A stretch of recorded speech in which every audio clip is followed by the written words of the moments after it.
Happy Labor Day, everybody. How's everybody doing tonight? Hopefully everybody had a great weekend, Monday off. Hopefully you didn't have to work today. One of the few places or few jobs that you had to work on Labor Day. But had a great day today, and excited about this show. But yeah, today I had a great dinner because we were celebrating my birthday dinner a little bit early. My birthday's actually on Wednesday, so a lot of my family, I have some stuff too on Wednesday I have to go to at night, so we just did the dinner tonight, and good stuff, man. If you guys, all the Asians out there, if you guys like scallion and ginger lobster, that's like my favorite. So that's what we had tonight, and it was good stuff. But this weekend, hopefully you guys were able to catch like the International and Trials of Zelnaga, just all the PAX festivities. Oh my God, what a awesome weekend! Oh my, man, I have to admit I'm not a Dota 2 player yet, but I watched the International 2 quite a bit, and even though I didn't know what the hell I was watching, it was an amazing event. Like the times I watched it, I was just getting excited. Just seeing a lot of the engagements and just some of the ends of matches there is really great. And I'm actually going to be playing Dota 2 in the real near future. I just like installed it like last night, so I'll probably be playing really soon. But I hope you guys checked out Day 9's or the Red Bulls Trials of Naga 2. I thought that was super fun and creative, and yeah, hopefully there's more events like that, because I think the StarCraft community could use some more more just different events that bring a little bit lightness to to the community instead of just always these super serious tournaments. So kudos to Day 9 Red Bull for doing that event. That was really fun, and all the participants like In Control, Machine, Noni, all those guys, Illusion, right? But tonight, what are we doing? We're gonna to celebrate Labor Day. I wanted to plan a special event for you guys, and we haven't done a best of 5 in a while, so I wanted to do a best of 5 with 2 Root players, Slush and Puck. They'll be playing a best of 5, and then afterwards they're going to do a replay analysis of the best game from the series. Co-casting with me is going to be ZoiaLight. He's been on here before, helping me out, and always a friend of the show, and pleasure having him on and helping us out tonight. Also, we're going to be doing our Razer giveaway this week. And today we're going to be giving away this Death Adder mouse, which is a great gaming mouse. I know some folks that use this mouse and they really like it. I personally use the Mamba, so I've never actually used this, but it's a really great mouse. Here's another picture of it. And the way you enter the giveaway is, for all you folks just tuning in for the first time, follow me on Twitter, like me on Facebook, and subscribe to me on YouTube, and you'll enter the drawing, with each of those things. And let's see, unfortunately I don't have all that stuff on this overlay, but it's twitter.com/ChanmanV, youtube.com/ChanmanV, and facebook.com/ChanmanTV. And I'll enter you in the drawing. For those of you who are already following me, I know you guys always seem cheated whenever I do this type of thing. You guys can enter the drawing by coming up with a really creative nickname that involves both Slush and Puck's name. So, each of the, basically each of the folks that come up with great names there, we'll enter you in the drawing too. So, you guys will have a chance to. And at the end of the show, we'll randomly pick from, I guess, all the candidates. But all right, guys, let's get this party started. And let me bring on these two guys, and then I'll bring Zoya on once we start the games. So, all right, let me switch them over so they can hear you, or so you guys can hear them. Actually, they can never hear you. So.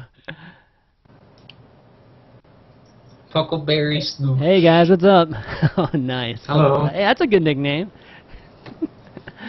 But so I was just telling the guys, or just telling the viewers what we're going to be doing tonight. But wanted to see what you guys have been up to, and kind of how MLG was, and what you guys have been doing since. You want to, Slash, you want to go first, or actually, Puck, you want to go first since you jumped in? Go Puck. Well, I have to thank Sloosh for making sure I don't forget my gear every time we went somewhere. So. Yeah, he left like his bag outside of the restaurant. Oh yeah, but I thought somebody took your gear. I did. No. Destiny eventually took my gear because Chad paid him. Oh gosh, man. Yeah, explain to the viewers that whole bit. Okay. Well, actually, I don't know. Me and Destiny were chilling. It was during all the whatever Destiny drama. So he wanted to leave. He said he's gonna be right back. So I went to go to my room to go get something. I think we had pizza or something, and I wanted to eat some. So I went to go eat pizza, and I ended up having Destiny's bag, and he ended up leaving with mine. Oh, man. Yeah. So you ended up playing all your matches with Destiny's gear. Yeah. Chad didn't actually pay him to do that. It was just an accident. Crazy. Yeah. So y'all's next event is what? For me, it'll be Dallas, probably. Yeah, Dallas, me too. Yeah, so lots of good practice or training before that, right? I don't know. Depends on the Heart of the Swarm beta. But Right, yeah. which came out today. Apparently, a lot of screenshots on Reddit I've been seeing. So. Yeah, there's like all the recent patch change and stuff It's gonna like be that. terrible. Well, I mean, I hope they release it to quite a few people, not just all the professionals, because I'd like to play it some too, just to check it out and get a feel for it before you guys start just owning and kicking ass on it. I'm just like, well, what the hell am I what the hell am I seeing? I guess. Yeah, I think the first wave is probably going to be only pros, and then maybe second, third, fourth, whatever. They're going to add a few more people, I guess. Right. It'll be interesting to see when the tournaments start picking it up. It's as soon as it's released, probably. You mean the official release or beta? Yeah, the official release. Oh, okay. Right. Yeah, it'll be a little bit different than Wings of Liberty since there was no previous version before Wings of Liberty, right? So yeah. Not as difficult. But well, why don't we jump in the game so we have enough time to play through the series? On it, guys. If we actually run over, we'll probably cut this series short because I definitely want to get you guys on to do some analysis. So okay. Be ready for that, and the viewers, also be on the lookout for that because I usually don't like to go over the our 2 hours for the show. So just be wary of that. That doesn't mean make the game short or anything like that. Just play the games as you would, and I'll make the call on that. But yeah, so why don't we get in the games? And we'll talk to you soon. I guess you guys can get off Skype for now. Yep. Good luck, Sloosh. Good luck. All right, good luck, guys. All right, let's pull Zoya on here. And where is he? All right. And we'll say hi to him and get these games started. Zoya, what's up? Hello. How's it going, buddy? Today has been such a tease. I bought the new Final Fantasy VII release, and I can't download it for some reason. Square Enix is being mean. And then everyone's talking about Heart of the Swarm, and I'm probably not going to get invited anytime soon, so another tease, and it's just been video game hell.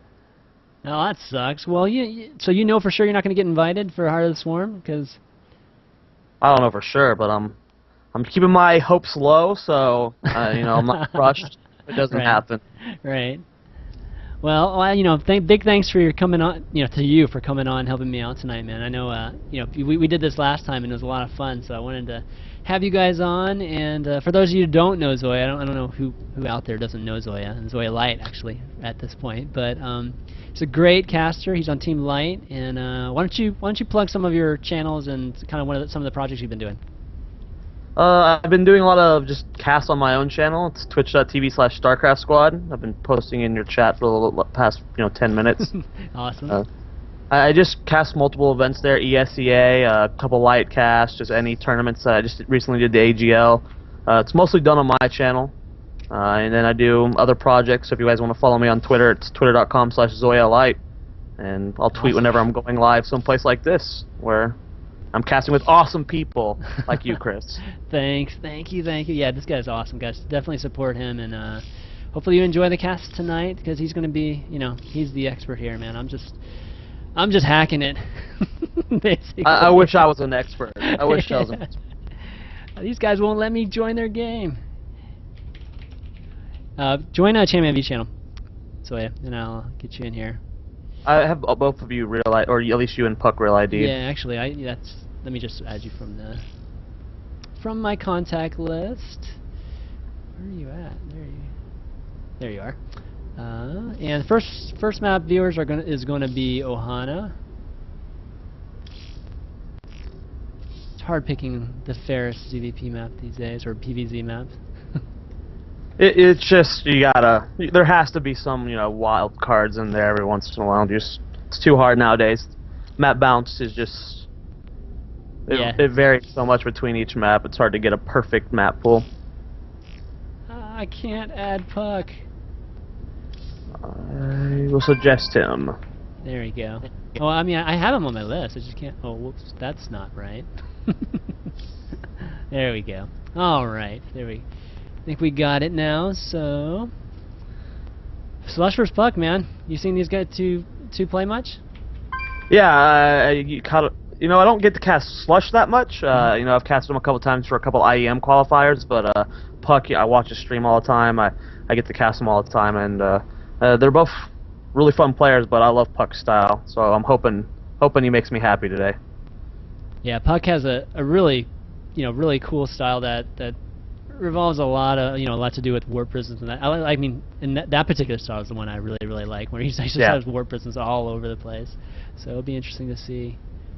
One of I think there's 3 Protoss players that actually use Speed Prism with Colossus in all 3 matchups. Which 3 are those? PvP, PvZ, and PvT. No. I mean, I thought you said 3 players, or there. Oh, there's a couple out there. I've okay. seen like Puck bust out Speed Prism, Colossus every once in a while. Yeah. It's just very few that will actually do it. Puck is the only one that does it consistently. That's definitely good stuff. So much micro involved in that. Yeah, but Slush is just as good as Puck. He's just this overall solid Zerg, and yeah, I don't know how much shenanigans Puck's gonna be able to pull on him. Yeah, the funny thing, the thing about Slush is he kind of plays a little bit unorthodox too. So you never know, like some of the styles he'll pull out on you too. So it's kind of, this should be a really interesting matchup to see how they line up against each other. I've actually never seen the two play each other, or I might have seen maybe one match, but never really enough, not really enough to get a good feel of how they typically play against each other. I might have watched them streaming once and saw them hit each other on ladder, but I've never actually cast a tournament, seen them playing each other in a tournament, so we're both on new ground here. Yeah. Oh, alright, so Starboard's going to be challenging for me today. It is a pain sometimes. Yeah. Do you know the method to the madness? Because I definitely don't. I always end up, it's just like a crapshoot every time I stopped using it altogether, and I just use titles through XSplit. Oh, okay. That's probably smart. Oh man. I just put myself through this painful experience every time. Alright, here we go. Hey, the sound's not on. Sound on? Okay, it is on. Alright, so we got in the bottom right, we got ROOTSlush playing the blue Zerg. And in the top left, we have ROOTPuck playing the red Protoss. And again, this map is Ohana. Pretty fair map for both races, I'd say. Yeah, it's definitely an interesting map. Late game, it can be a little weird for Zerg. Usually Zerg's on 5 bases around the time that Protoss is on 3, and when Protoss goes up to 4 or 5, where does Zerg get more additional bases? You really can't on this map. So if it goes to one of those uber long games, it usually can be a pain for Zerg, but I mean, the flip side, Protoss has a lot of trouble getting their 4th and 5th base anyway, so there's, balances to both sides of this matchup. Yeah, definitely. Maps. Well, typically, I think a lot of times on this map, you'll see, at least from the Zerg, you'll see a lot of roach-centric type of strategies. Whether it's just straight-up roachling, kind of multi-prong attacking, or, some folks will integrate just drop, to further enhance the multitask attack, or multi-prong attack. But, Slush, I don't think he does that very often, so it'll be interesting to see what he pulls out here. He's going with pretty standard, though, with the 15 full and the 15 hatch here. Yeah, pretty standard opener from Slush, yeah. You're mostly right there. Roachling is very popular. You actually see drops more on this map. It's very hard to go Mutalisk on this map. There's not too much dead airspace around the bases. Only dead airspace is to the right of each third, and that really can't really use that to exploit your mutas. So you do see the roach drops here a lot more often than not. That and Daybreak, you see it quite often. We do see a Nexus first from Puck.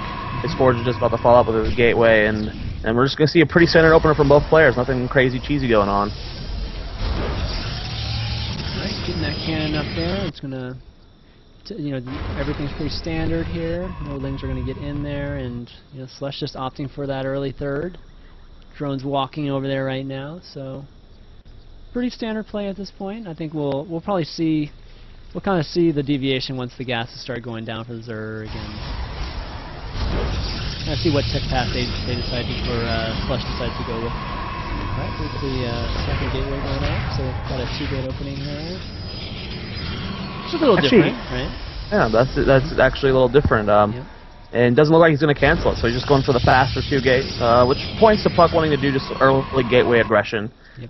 But for the most part, everyone knows the first 7 minutes of ZVP doesn't really change too much. There's these little variables that can change, like Puck going for a faster 2-gate, but for the most part, until we see the definitive tech from Puck or Slush doing some crazy all-in, it's just drones and probes right now. Right.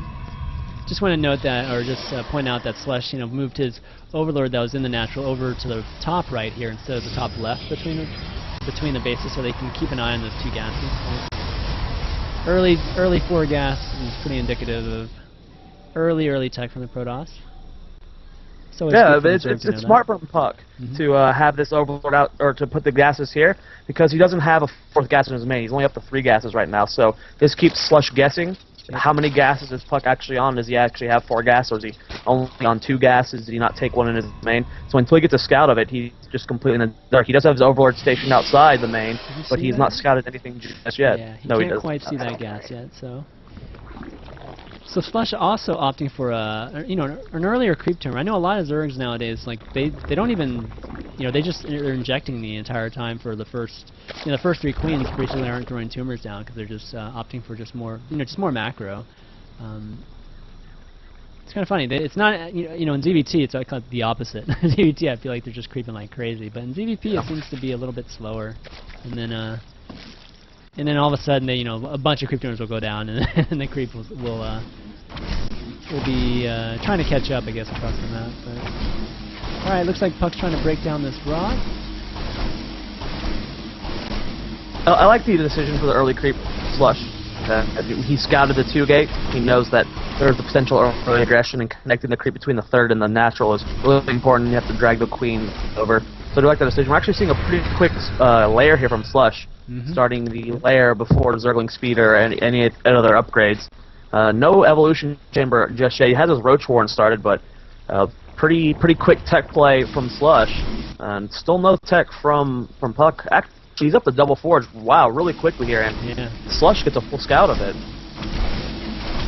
Yeah, it's going to be interesting to see how Slush reacts to that. Yeah, he's seeing both forges being, having upgrades being done within the forges right now. So he knows that that the Protoss is going to be getting that earlier 1-1 here. So see how he reacts to this. He's got 4 gas now, building his macro hatch in his main. This is interesting. Slush, most Zerg players, when seeing the fast double forge, their instant reaction is, okay, third on double evolution chamber catch up, but he still doesn't have a single Evo chamber.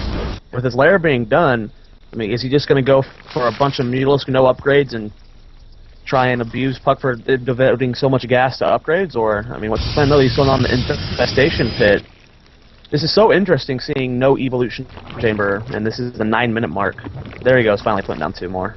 Yeah, but I have to agree with you. I mean, normally they react a little bit quicker to it by again, trying to catch up, because it is going to be very, Ling centric, and they're going to have battles where those upgrades are going to have a big impact here in mid game, I think. So we'll see if Slush is just going to play defensive for a while here. I guess Slush is just kind of realizing, yeah, okay, Puck's playing super defensive. Did he scout the 3rd base? Does he know this is here? He does. So he's going to try and take the 4th base. He's got his creep spread going over there. But yeah, we're going through our 3rd evolution chamber. That is cool. That is. So I guess he's going to be going Roachling Infestor Corruptor or something like that. That's going to be... I think the 3rd evolution chamber is really smart if he's going to be doing a lot of Ling, Roach, Infestor, Terran, like Infested Terran Bomb aggression. He can really do a lot of damage with Infested Terran if they have the upgrades. I don't know if Slush should be committing this much gas upgrades right now. This is cool. We'll have to see how this 1-1-1 is going to work out. Yeah, I mean, he's going up to Hive now. This is pretty early Hive, and I think he's just going to hope that he makes it to Broodlord before, basically before Puck pushes with that. I guess it looks like he's going High Templar more so than he is on, Robo. So it's looking good. Yeah, Puck likes Storm Drops. They're pretty good. Archons mixed in well is nice. Just outdone that Robo Bay. I don't know if it'll actually be Broodlords from Slush. It looks like he's going to be going Ultraless. The hive's almost done, and we still don't see a Spire. Yeah, that's a good point. So he might throw down the Ultra Den and the Spire at the same time and start out with a round of Ultras, and then eventually transition to Corruptors. But for now, I don't think it's going to be the Broodlords. Like, Slush's hive is just about to finish, and Slush has no upgrades at all. 1/1 Flings is not done yet at all. Yeah, I mean they're just going to get torn up here by by the Zealots, and obviously the Storm's just going to tear up these links. So it's Puck already has 2 attack, almost 2 armor, and Slush is still on 0. That's insane. How fast Puck is. The first Warp Prism, kind of patented Puck style right here. Got about 8 Zealots in here, so this should be taken care of pretty easily by Slush. A lot of wings, yeah, that's a lot of wings waiting. We see the Ultra Den going down. Adrenal Glands is being researched. 2/2 is started as well. +1 air attack, or missile attack, excuse me, is about to finish as well. It's a really small army by Puck out here. Ice Storm catching a lot of wings. The Fallen Crows is going to clean up all the sentries. Archon War movement. And yeah, it was a really weird time for Puck to move out like that. I mean, there were 2 High Templars with the army, but it was pretty small. I mean, usually that army's, I don't know, about 20 supply bigger than that. He just lost all his sentries, a lot of his gas is gone, and now Puck just has to play defensive. There's no way he can push again anytime soon. Well, the Infestors are low in energy too, so it's not like Slush can really do any. He can't really push at this point either. So, but he's just buying time to get to. Whatever hive tech he's going. Actually, he's going Roaches.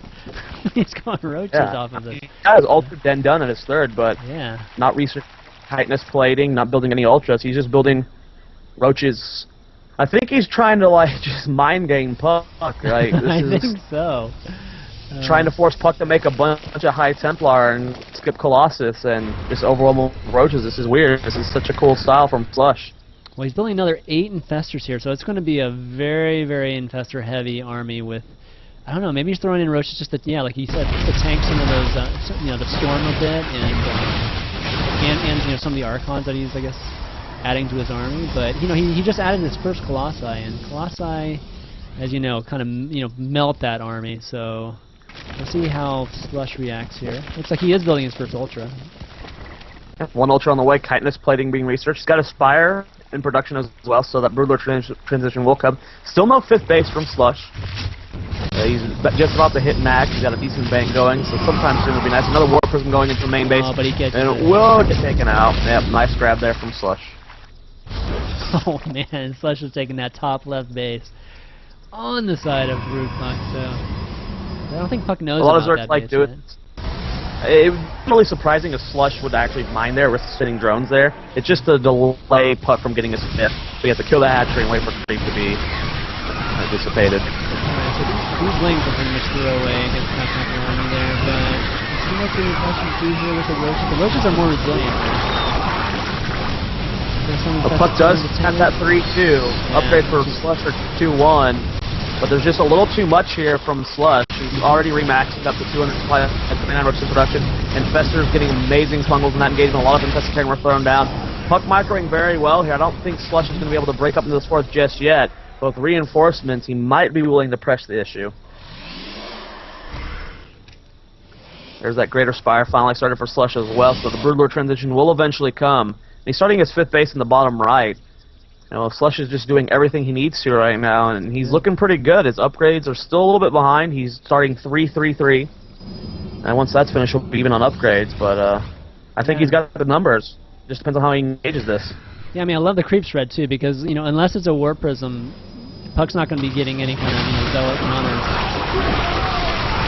We have an engagement up here. Roaches, Infestor Terran being dropped. Ultra gets taken down. A lot of Infestor Terran coming out here, and it looks like it might just be too much of Puck. He's warping in more units. The cannon's helping out a lot. Another Colossus is about to pop out of this robotics facility, and it looks like Slush will be forced to back off. Really hard to engage in this stuff. He's still trying to press forward. He unpowers the robotics facility so that Colossus doesn't get out. Slush is trying to micro forward here, taking out most of the stalkers. The Colossus still live, and that upgrade advantage is helping out Puck just enough to hold. I mean, he was down to just 6 gateway units in the 2 Colossus.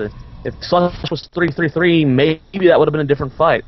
I mean, that was a great fight for Puck. I mean, I felt like Slush didn't kill much of anything there. I mean, he didn't even kill the robotics bay there. So, I mean, he killed some probes. Obviously, he killed a decent amount from the army. But yeah, like you said, I mean, didn't lose any of the Colossi. And I don't know. That was definitely a good fight for Puck there. But Slush is just remaxing really quickly here with a pretty scary army here. Infestors don't have that much energy though, so they won't be as big a factor as they could be. So he's actually waiting. Right now, Slush's economy is just through the roof. He can afford to do engagements like that. So even though he lost army value-wise in that engagement, he's forcing Puck to spend money he doesn't have. We look at Puck's bank compared to Slush's. Slush's is just it has so much money right now, and Puck he's barely holding on right now. So he can afford to do trades like that. Just if he does it time after time again, can be what Puck needs to really get his hold in this game. Yeah, Puck could afford a remax at this point. Well, I mean not Puck, sorry. Slush could afford a remax at this point. And Puck, you know, obviously can. So I mean, he could, like you said, he could take a really poor trade here and still end up fine. Yeah. But he's not going to. He's going to take a good. He's trying to bait him into this position right here, which is, I feel like it's a good position for Puck here.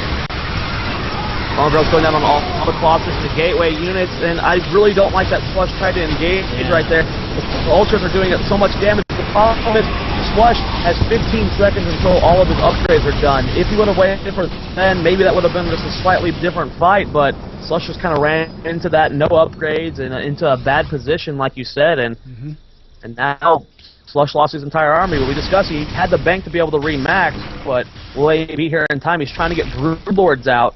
And Puck's already on the move. Yeah. Puck's, he's taking his time coming across the map, which is, really good for Slush, because Slush has, obviously has more time to build units to deal with that. And it looks like he's building a lot of Corruptors, and obviously a whole batch of Lings to counterattack, but he's keeping all the Corruptors at home, I believe. Yeah, he's destroying this force base. Probes, Lings getting cleaned up. Corruptors are starting to pop out. They're warping the Broodlords over the main base. Here they are. Colossus going to push that third base. Puck or Slush's Lings taking out the fourth base for Puck, going into the third as well. This is looking really scary for Puck. He's forced into a base race. Now, there's not much back home to defend for Slush right now, but the Broodlords are about to finish, and with more Infestors coming out, I'm thinking Slush is in the better position here. Yeah, this base raid scenario, I think, is, like you said, is favoring Missouri, because the Broodlords are just sitting there in the back, and, well, you can't give up Infestors like that for free, but the Broodlords are going to be much, I think, more cost efficient than, well, actually, that Colossi is doing work with some Zealots at the third there. Yeah, it looks like they're being up, and while Puck is pushing into natural for Slush, Broodlords are being microed back. There's not too many stalkers here. They blink underneath the Broodlords, though. Infestors are not in range to help them. There's nothing here to defend for Slush. He still has his Roach Warren up, but he's still building Lings. Infestor Terran going down on these Colossus.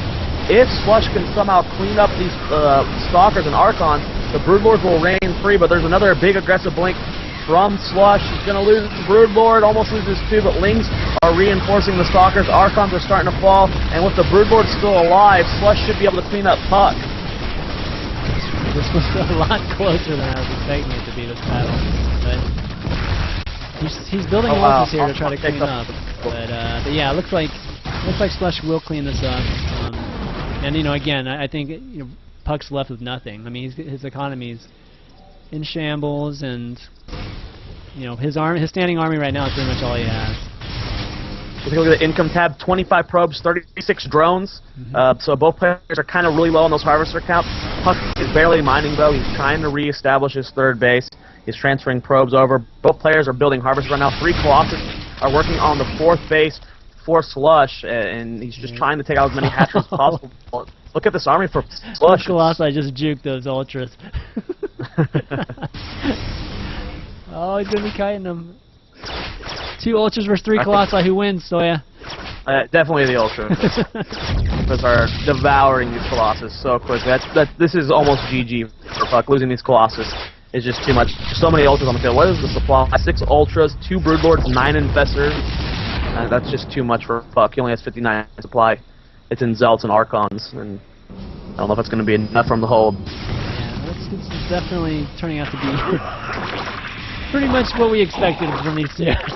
Pretty unorthodox looking game, but alright, so here's nice one to throw. Last stand here with one Floss side, 3 Archons, and 4 Zealots. He's trying to force Slush to engage into this choke, and the Ultras are taking more damage than they normally would, but it is just too much here from Slush.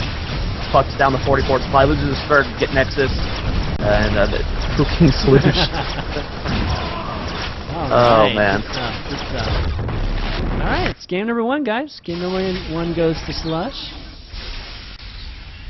Man, what'd you think of that game? That was a good game. That was really cool style from Slush.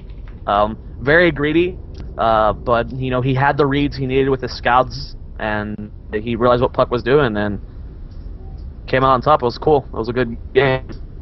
It was an interesting. There was a couple attacks there. The first attack at the 4th, and the second attack at the 3rd that were questionable by Slush. That put them into that close of a situation. I don't think the game should have been that close, as we're talking about Slush's economy, but Slush coming out on top there. Ultras are good whenever they're going up against 3 Colossus. Yeah, exactly. 9 Ultras, guys, beat 3 Colossus, just so you know.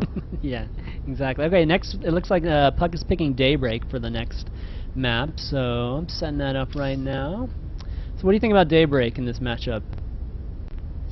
One of the most...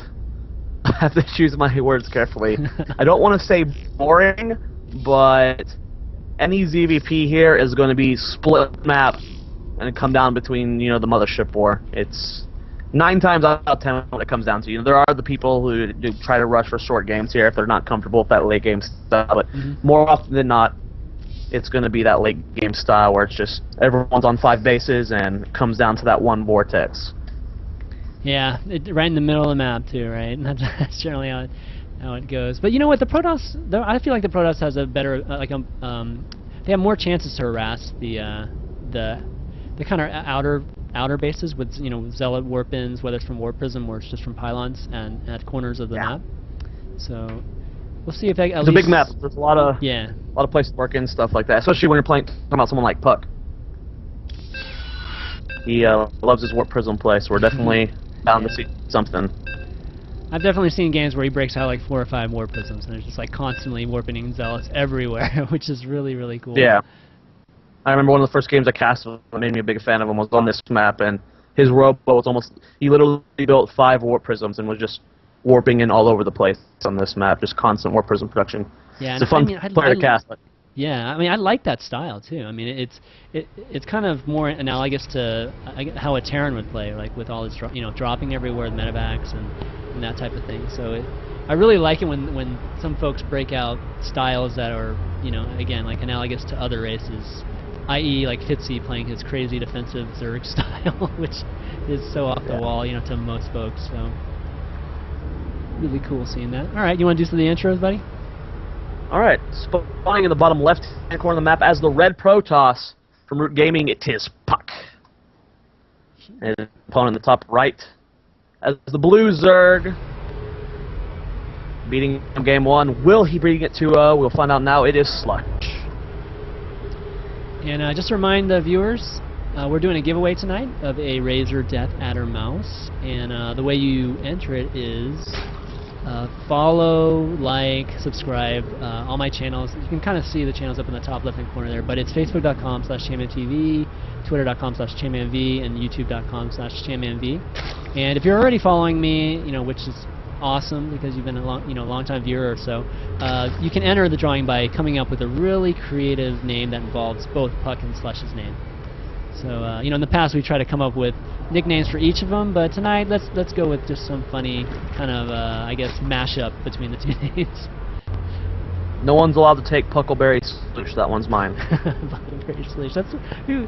Actually, somebody was reading that. One of those guys was reading that. So you typed that in the stream chat. And that's pretty good, man. I have to say. No one can take it. No one gets to win the Death Adder with my name, guys. Hey, Chanman, guess what mouse I'm actually using right now? Is it the Death Adder? It's a Death Adder. Don't tell my sponsor. TT Esports might not like me saying that. How do you like it? No, I better not ask you. But you're obviously using it, so it must be good. I've used this mouse for like almost 3 years now. We'll leave it at that. That's that's how I like this Enough mouse. said, right? Enough said. It's a good mouse, guys. So if you win this, cherish it. I mean, if I've been using it's this same mouse for 3 years. It's not like I went and rebought it. If you buy this, you're gonna have a mouse for 3 years. I'm not that esport yet, where I can just go buy new mouses all the time. All right, it's very durable. It's a good mouse. Speaking of mice, man, I was I had Saucy on my other show like a couple weeks ago or something, and I did not know this, but did you know that guy burns through mice like once every 2 weeks? Really? Yeah, he pounds on that mouse when he plays. It's crazy. There are some violent players out there. You know, when you go to these live events, these MLGs, these guys flail their mouse around like to pick it up and then slam it down. It's crazy, and some mice can handle it. Exactly. It's pretty amazing. I thought that was like wow. Well, he uses an older mouse, so it's not like these super expensive ones, but still, it's pretty amazing. All right, back to the game, guys. So it looks like, pretty standard opening by both players again. I think it's exactly the same, honestly, as the last game. So, Slush going to it's early looking 3 pretty. base. Yeah. Yeah, it's the exact same. Like we've discussed, like everyone says it when they're casting ZVP. First 7 minutes, it's usually the same as every other ZVP out there, unless you're casting a root cat. The games don't get too insane. Right. Queens being trans. Foxy hatches there, if you watch cats. Any tournament I get to. Ooh, wow. Look, Slush actually pointing out something we didn't notice. There is no cybercore from Puck. This is 3 gateways. 3 gates right under his overlord too. That can sit there even longer with the cybernetics correlate. That is interesting. That is an interesting opener. We'll have to see. I mean, you don't go 3 gateways and just go into a fast third. There's some form of timing that Puck is wanting to do with this. I don't know what. Why do you need these 3 gates with the delayed cybercore? And Slush is questioning the build too. This is an interesting strat. We'll have to see what Puck's timing is going to look like. Oh man, I had this plan to do I have a new format that's going to be coming up soon. I was going to try tonight, which I should have now that I've seen them chatting so much. But I want to do this. I'm going to do this format where they can talk to each other. Oh, while like on Skype? Well, but they can't hear us casting. So. Oh. Yeah. Okay. But we will try that like next week or really soon, guys. But that sounds like it'd be a fun watch. Yeah. Exactly. Oh, Puck Sentry stuck. No. Oh, poor Puck. Oh, no. Oh man. Oh, that hurts. So Puck's going. At least you know you'll never get our Ling run by now. Yeah. He will always have at least 1 sentry back home to defend. So Puck is going for a fast third base with this build.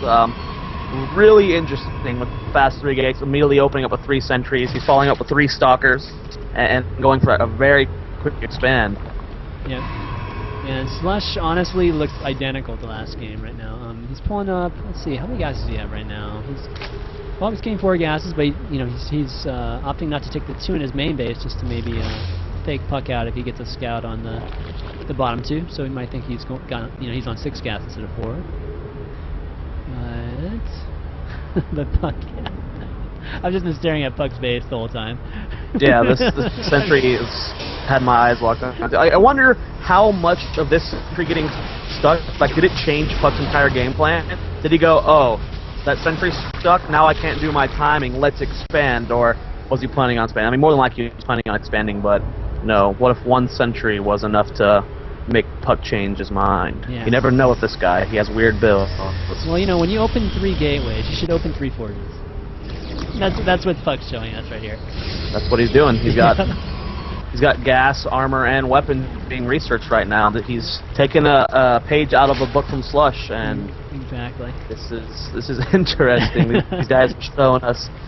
Yeah, exactly. Ramen noodle soup. It's upgrade all the things. Exactly. Hey, 333 units are pretty sick, man. Interesting going to the Robo. I hope he's just doing it for observers and going a fast Twilight Council. Yeah, never seeing the Twilight Council. Blink Stalker's early game with shield upgrades are really, really good. They can do a lot of damage to a Zerg player. Yeah, full block over here on the third, which is really, really good. And interesting the timing of those lings. I guess just having some kind of standing ling army to deal with any kind of drops or maybe some kind of zealots at that point is probably good. But yeah, you can't really do much here. It's hard, you know, especially once they block that third base. I mean, Zerg's literally just better off just taking a fourth. That's what leads to most of the games like this.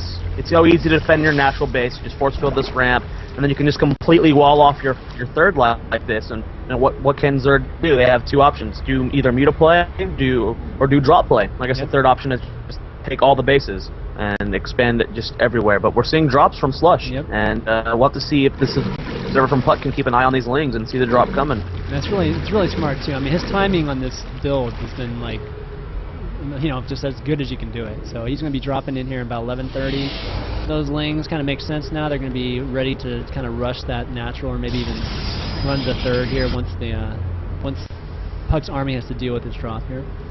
There's a quick reaction time on these pros, pulling them away. Yeah, that's huge. There goes the lings. The lings are going to be heading up to the third. See how Puck deals with this. He's going to lose that Nexus for sure. It is getting fired down pretty quickly, so the Nexus will fall. It's a pretty huge blow to Puck's economy. Having to rebuild, that's a lot of gas, a lot of mining. There's still so many minerals left in the main base. Natural base is being attacked by lings. Not really getting too much done. There's enough cannons here. There's some hold position lings that are trying to kill off some probes, and they're not going to be able to get much more. And there's actually a bunch of roaches attacking the natural as well. Slush is loading in units constantly. The main's finally cleared up, but there's just so many units still alive for Slush. Puck's taking a lot of losses. Yeah, I mean, Slush just took out the Robo 2 in the front there, so that just puts Puck in any kind of teching that he was going to do behind here. Yeah, it's just non-stop roaches, like just roaches flying across the map here. Nice force field from Puck, trying to catch some roaches. More stalkers and Zelts being morphed in. Puck did not finish researching Blink. Is just about to finish. You can start microing them, but he's already put so much damage. Slush kind of commanded those roaches a little bit there, but still, he's just crushing the front buildings of Puck's natural here. Yeah, he can just back off a little bit when he wants to, wait for some more reinforcements here. So many reinforcements still streaming in from Slush, and Puck dropping the hey, thank you. Got a sentry free. Yeah, got that sentry free. You know, it was stuck all game, and now Puck's going for that natural base. Robo Bay, Twilight Council are here, a couple of cannons. This is kind of putting Slush into a corner when he's down to 80. Puck's down to 87 supply versus 189 though, so Slush can trade units like this, and even then, I don't know if Puck can clean this up. 37 worker split at this point. 39 now, and you know, it kind of makes sense now that Slush's timing on that was so early, because he didn't even do any upgrades there. Still at 0-0, and yeah, that was just I think that was just kind of a game full of follies there for Puck in the beginning. Puck was playing so greedy there. That was just ridiculously greedy play from him, and drops were the one build that was like, yeah, you're probably going to die to this, and that's what happened. Losing a robot facility, no Mortals, no Colossus really hurt, and then not having Blink that entire time. It hurts, man, it hurts. Oh, man. Just reading the chat, sorry, these two guys. Puck's like, I want Shattered Temple. Alright, no.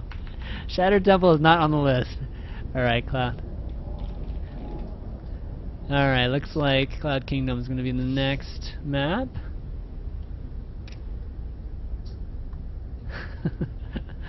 Alright. Alright guys, well, if you're just tuning in, what we're doing tonight is we have ROOTSlush and ROOTPuck playing a best of 5. Currently, ROOTSlush is up 2-0, and after this series is over, we're gonna have them do some replay analysis of some of the games from the series. Most, you know, for sure one game, but if we have time, we'll do 2 games.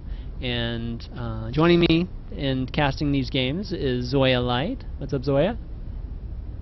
Hi. Actually, we should have done cam. I don't know why we didn't have cam, man. Yeah, we should have. No, your cam working? But Let's it's set too it late up. now. You can set it up. I can't. I Okay. didn't shave. I look like a yeah, homeless guy. okay. Cool, cool. Next time, though, I'll get all pretty just for you, Chris. Alright, I'm looking forward to it, man. I don't think I've had you on cam yet, dude. You're just a voice to me, man. Just a voice. Just a voice. It's okay. Sometimes it's better off that way.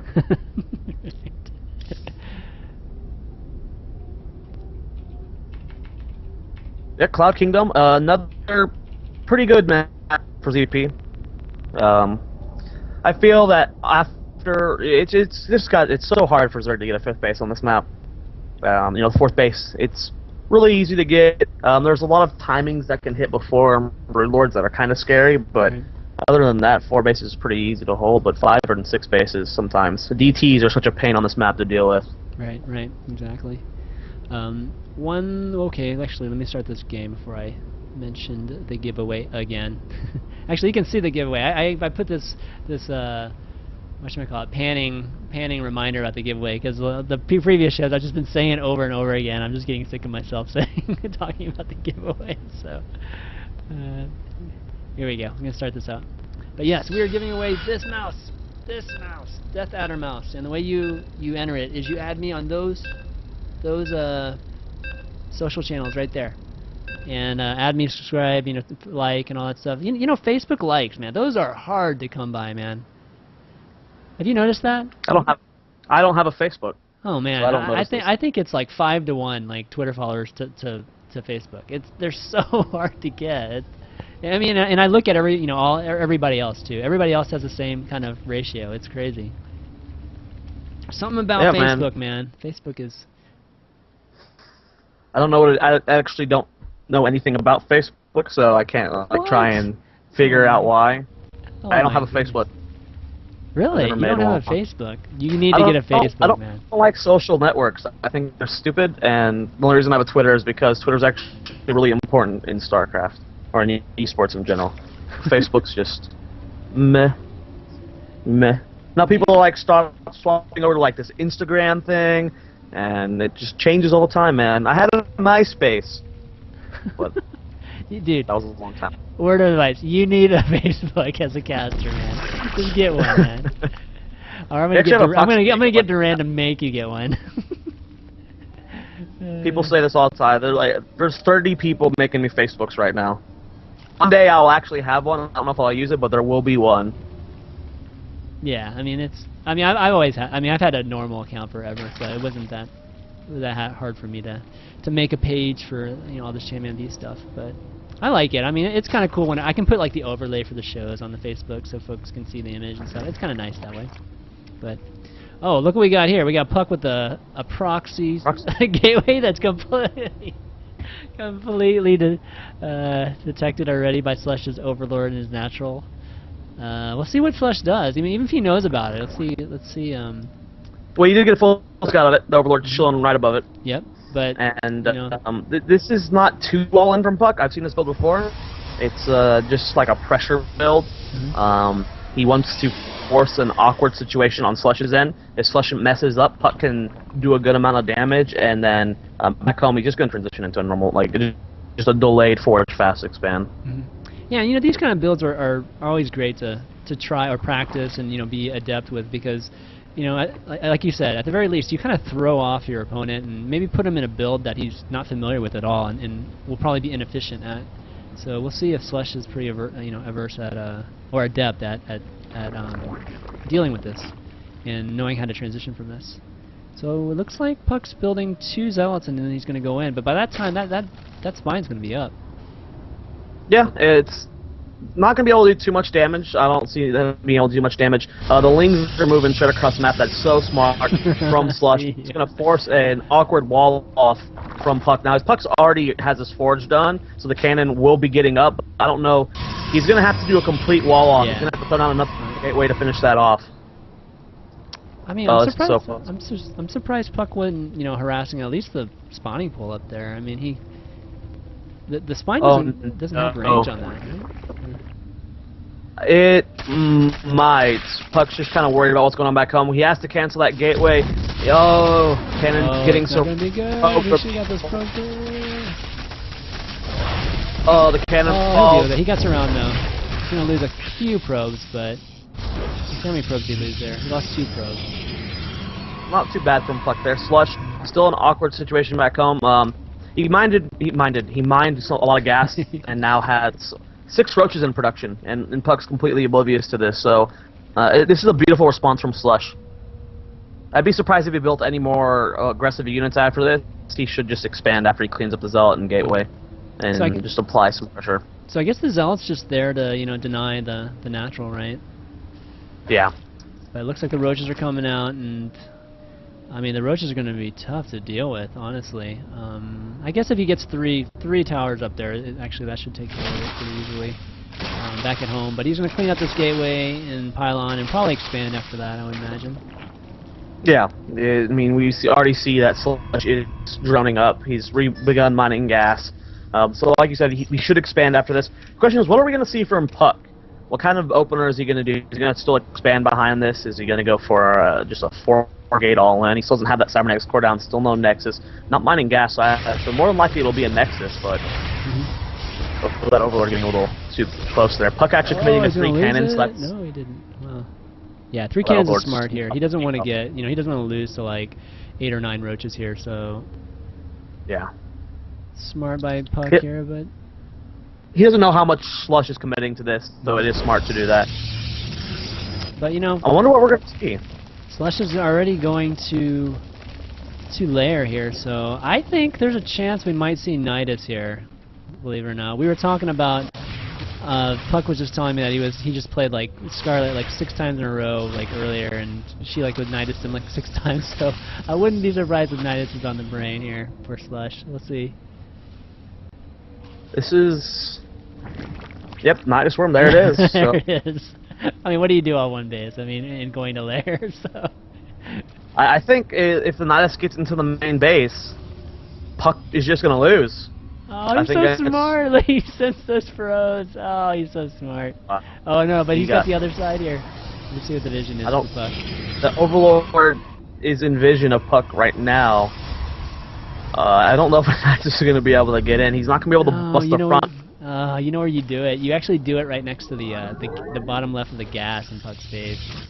Your probes are That's a really good spot. I've noticed that you can do on Puck Kingdom. You know what I'm talking about? Like right there on the bottom left. Yeah, that's a really good spot for Nidus. But people don't really check. Puck's got a vision everywhere in his main base. Yeah, he does. He's pretty bulletproof, so Slush is expanding back home. I don't think he's going to be committing to a Nidus Swarm at all. I'd be really... he's loading up. He's building one. Where is it building? Man, I don't know, man. Huck's got, like, perfect defense right now for Nidus. I don't know where he could put it. Well, it's building. There's a Nidus Swarm in production, but I don't see where it's building at. He's building it in his base. He's building 3 Niduses in his base, so he's going to try to throw up 3. Oh, that is so cool. Which so he's just is gonna the hit ball all 3 under? spots at once. Yeah. That is awesome. Here's a magic trick by Slush. They all share the same network, so as long as one finishes, he can unload any of the units. He's just gonna throw 3 Nidus Worms down, and Puck's gonna have to try and take down all 3 at once. If he doesn't, units are gonna get in, and he's gonna lose. He still doesn't have a Cybernetics core. The only units here to defend are Zealots. Oh, I didn't know they all shared the same network. Even if you build 3 separate entry points, I didn't know that. They are all the same network. Oh, that's huge, actually. That's cool. I always thought you had to, like fake them out by which one you put them in. So, yeah, this is gonna be great. There's no way he's gonna be able to take all 3 of them out at once. It should happen any second now.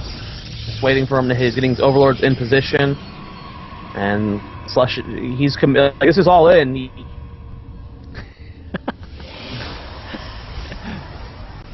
Oh, he's double Cybernetics. Yeah, he threw down 2 Cybernetics core. Yeah. Is he going Stargate somewhere? No. He doesn't want to. I think it's just to get safe. He doesn't want to lose one. It might have been a mistake, but. Yeah. Come on, Slush. Where are the Nidus Nidus, man? I want to see the triple Nidus. It has to hit soon. He's not building drones. I don't know why he's still building. I guess he still needs the gas to make the Nidus Swarms. It should hit any second now. He's gonna have to throw him down with 4 more units to get out. Slush is running out of time. Well, he also needs enough units to really Main be base able is to... getting by 3 of them, and the middle one is being attacked or is being defended. Oh Stalkers my are going gosh, for it. he is gonna... Why did he do it like that? Oh, that was... Save. I Wow. think he would have been better off doing it like on different places, you know? I think he was just expecting a poor reaction time from Puck, and I think he was expecting 2 of the Nidus Swarms to wall off the middle one. But right. Puck reacted really quick. That was almost instantaneous reaction. And now... Here comes a Fortnite. Oh, you know what it was? He was probably trying to save up gas to throw him down. It takes he had a lot of gas already. He's been mining gas this entire time. He's had more gas and minerals almost the entire time. He's just... It I don't takes know what 400 Slush is gas doing. now to throw it down. Oh my goodness. I played against... You guys talking about it. That's what we were talking about. We were talking about Scarlet earlier. Scarlet was doing this to him like all day today. I think this is like it. I don't see Push coming back from this. He's got 4 Nidus Swarms just sitting in his main base, and Warp Gate is just about to finish. There are so many gateways about to wrap up for Puck. He's got triple Stargate on the way. Well, There goes the Nidus Swarm again. 1, 2, 3. Where's the 4th one? 4 Nidus Swarms being built in the main base. This is gonna be GG. Yeah. There it is. Okay, well, can't fault for them for going for entertainment value there. That was interesting. That was interesting for sure. I agree with you. I think Slush should have done the Nidus Swarms in 3 different spots, but what are you gonna do? Yeah, exactly. I mean, you know, it's still cool that, you know, definitely learned something that all the Niduses are in the same network. So I didn't realize that. I thought they each had their own, but pretty cool. Let's see what map Slush picks here. But again, you know, Puck starting out with that Zealot harass or just the proxy gateway really changed the entire game for Slush, right? I mean, Slush had to choose something, and he chose obviously chose to go with 1 base Nidus there. All right, Metro. Steps of War. Oh man, Steps of War would be pretty fun. It's a good map. Did you check out that Trial of Zelnaga by Red Bull, you know, in day 9 this weekend? I caught a little bit of it. That was a lot of fun. Yeah, that's pretty cool. Would have been really cool to participate in. Yeah, the players themselves seemed like they were having a blast too, which is it's nice to see, you know. Yeah, seeing a big grin on Noni's face is always good to see. Exactly. It's worth admission. But you know, it definitely made me realize I haven't really been into the map making scene that much, but you know, obviously a lot of the custom games are really cool, but it really kind of further displays just the extent of which you can do things with the map editor. Yeah. I mean, it's really cool. It's really cool that what they did there. I mean, it just shows like just what you can do with the future of esports in general. That people are not only willing to watch something like that, but they're like jumping all over it to participate in it. That doesn't just have to be straight up tournament gameplay. There are entertainment options out there. Yeah. It had a very Dungeon Master feel to it. That's what was really cool about I really liked about it. Alright, here we go. Alright, let's get Puck in this game.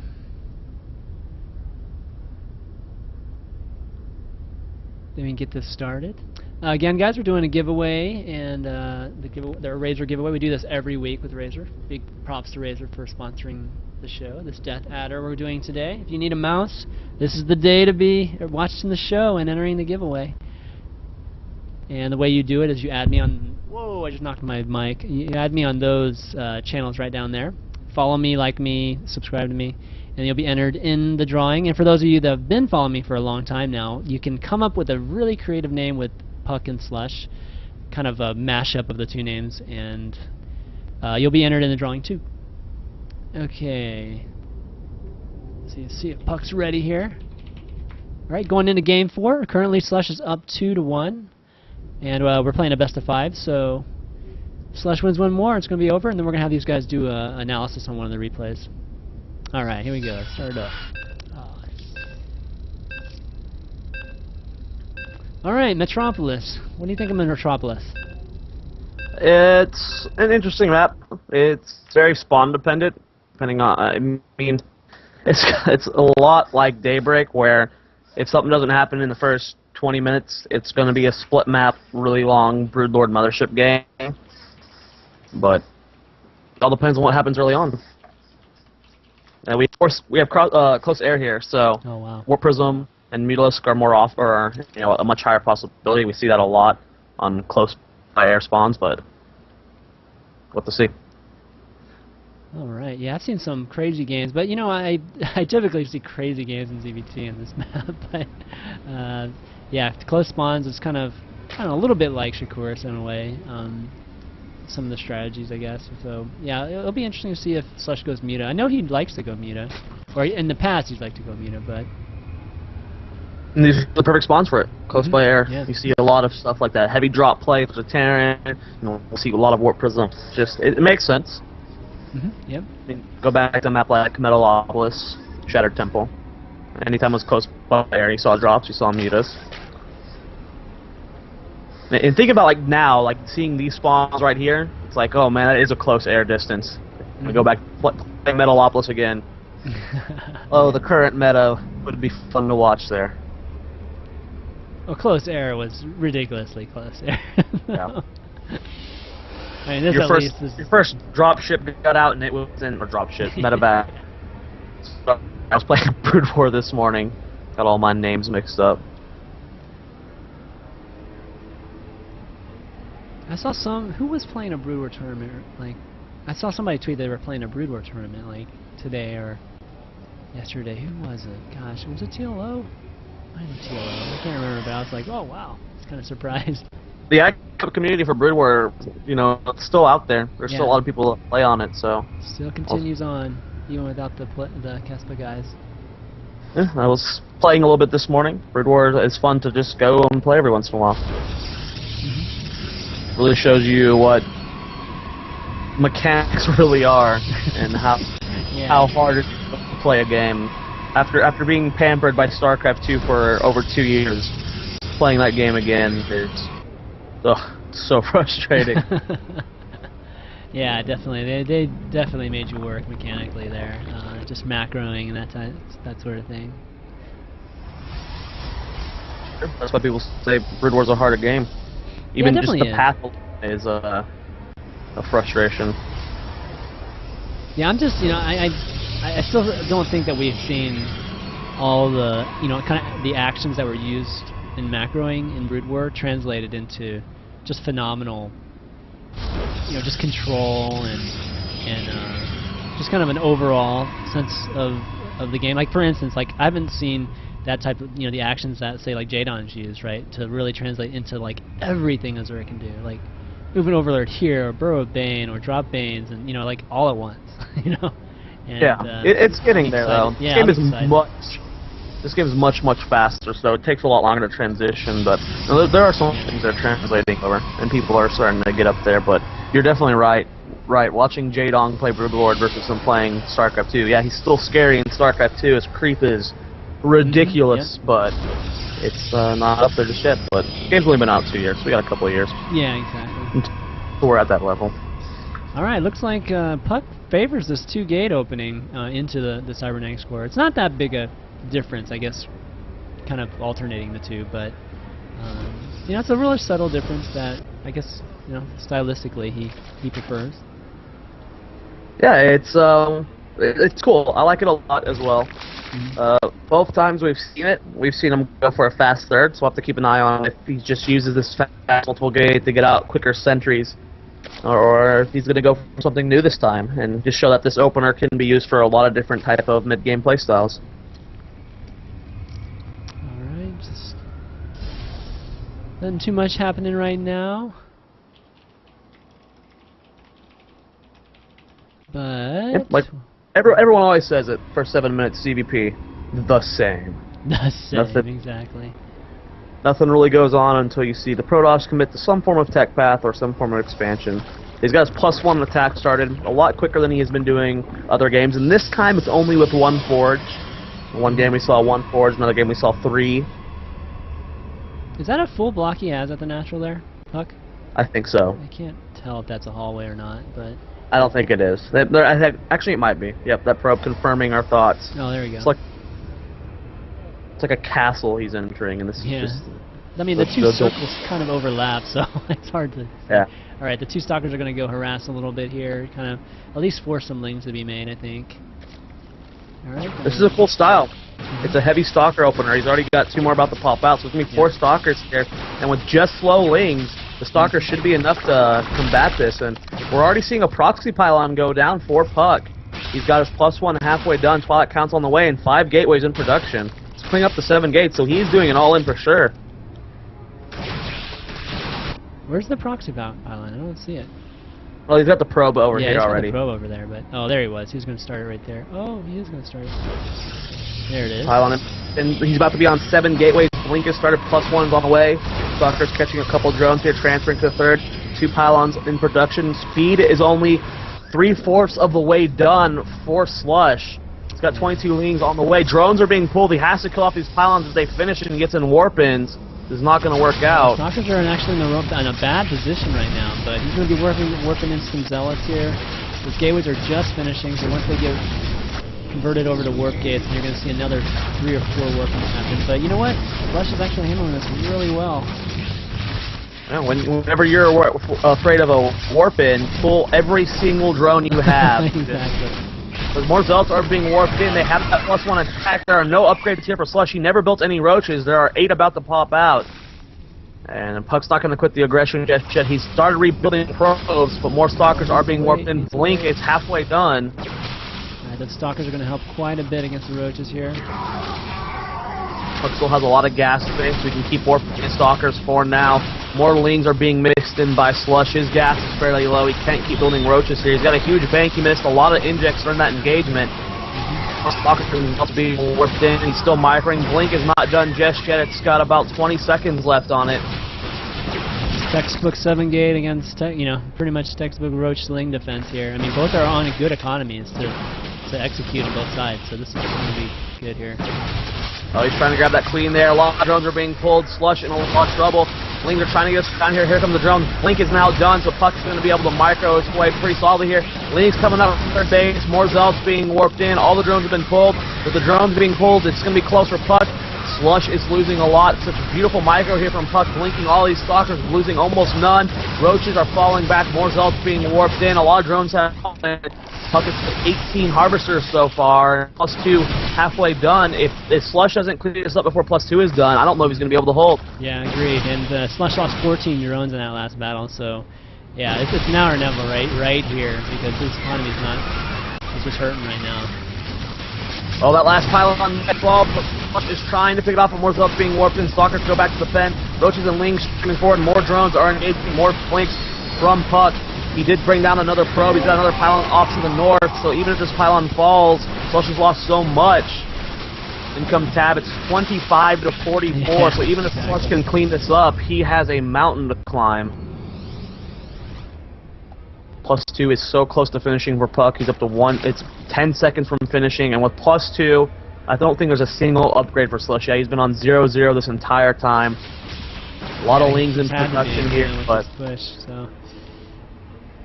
Another forward pylon going up.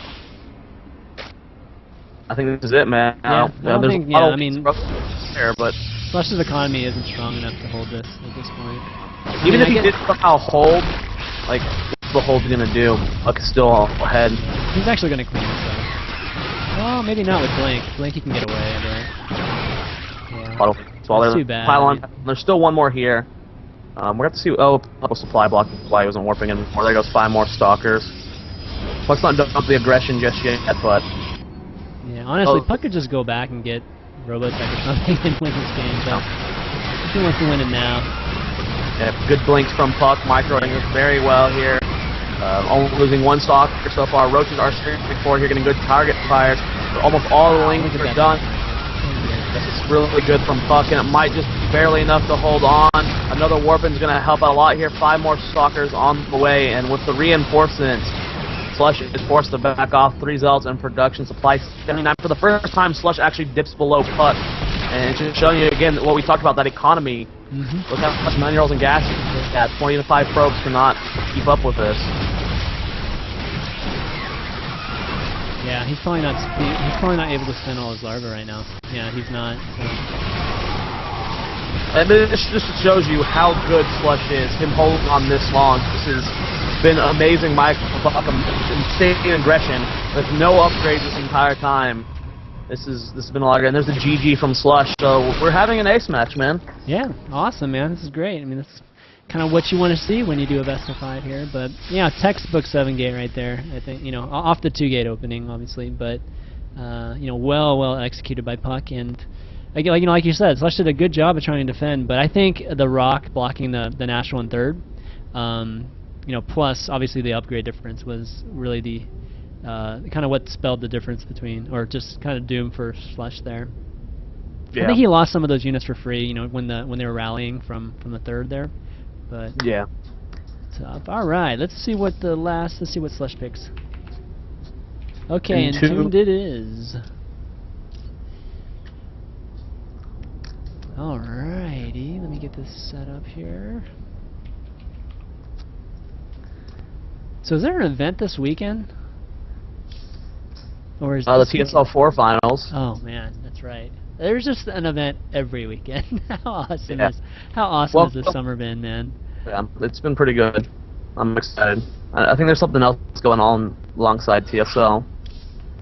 There seems to be like a North American and a European tournament going on at the same time every weekend too. So no, I know the Stim to Win starts this week, but I don't think Take's doing an English stream again. Oh, really? Yeah, last few events Take is done. Has only had a German stream. That's too bad. Yeah, makes me sad. I'll still watch though, cause yeah, I like their stuff. Good production. What's with the title? What title? Oh, you mean the title the title that's scrolling across? Yeah, we're doing a giveaway, guys, and I figured I just would have the scrolling title just so in case I forgot it. Oh, you mean the title of the broadcast? What am I doing? Shoot, I forgot to change the title of the broadcast. Oh, it still says the Sasquatch one. Yeah, that's my bad, guys. I know, man. I know there's always something I forget. All right, let me change that right now. I know that feeling, man. There's so many times I haven't changed the broadcast. And it's like, oh, I'm not casting IEM. I'm doing something else. Exactly. I would have been better off with it saying home of ChanmanV Productions instead of episode 76. Thanks, guys. I just changed it. So, all right, here we go. Last game, guys. Best of 5 is going to be the ace match between ROOTSlush and ROOTPuck. It's going to be on Toon Valley. Yeah, Toon Valley is an interesting map. It's kind of a map that's gone from being accepted as a Protoss favored map to now, you know, pretty even, and even some Zergs like this map. So that's so weird to me because I still hate a passionate Zerg guy. Whenever I'm laddering Zerg, I veto this map. But you're right. There are a lot of Zergs that go, yeah, I'll play on Toon Valley now. The meta's changing. They're comfortable on this map, but there's still some Zergs that still veto it. It's just all based off your playstyle and how good you are. Yeah, I personally still don't love it, but that's because I'm just not very good, I guess, compared to everybody. Okay, let's see. So, you know, spawning in the top left corner is our red Protoss, ROOTPuck, and spawning in the bottom right-hand corner is our blue Zerg, ROOTSlush. ROOTSlush and ROOTPuck. That's how they call. That's what they call each other. So something about the ooze for the U's. Yeah, it's the way Cats talks. You know, oh, right, yeah. Sloosh and Pook. You know, he adds extra emphasis onto it, but yes, that's how it all got started. Okay, so now they know it's cross map, or I think Puck knows it's cross map. Root's doing really well. You know, a lot of people. I was a big fan of them back before they first disbanded. You know, Yeah, QXC. I've always been a big fan. I've always been a big fan of QXC. You know, Root has always been my favorite team. Even on Team Liquid, you know, when it goes to you get to choose your favorite team for your post. Mine shows Root Gaming, and that's just because we don't have a light esport one. But you know, Root is very fun, and they're doing well. I mean, look at WCS. First and 4. That's yeah, Fitz had a great WCS too, and yeah. And if it did very well, I believe he got 10th place, just outside of, or 11th place, just barely outside of the top 9 to go.